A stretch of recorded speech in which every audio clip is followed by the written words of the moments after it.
Robert frost এডুকেশনের পারপাসের কথা বলতে গিয়ে একটা বিষয় শেয়ার করেছিলেন। উনি বলেছিলেন, education is the ability to listen to almost anything without losing your temper or compromising with self confidence.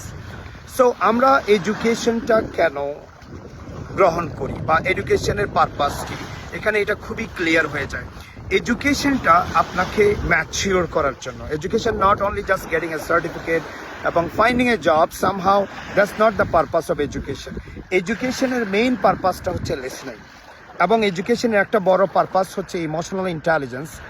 এডুকেশনের তৃতীয় বিগেস্ট পারপাস হচ্ছে আপনার সেলফ কনফিডেন্স অথবা সেলফ লিডারশিপটা মেনটেন করা।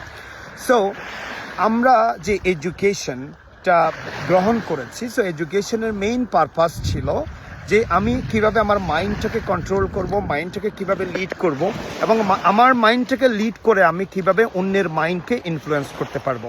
তো আমরা এখন থেকে যখন কোনো কিছু লার্ন করব, make sure that we are learning through listening, we are making sure that we are maintaining our emotional intelligence এবং we are maintaining our self-confidence এবং we are leading ourselves well.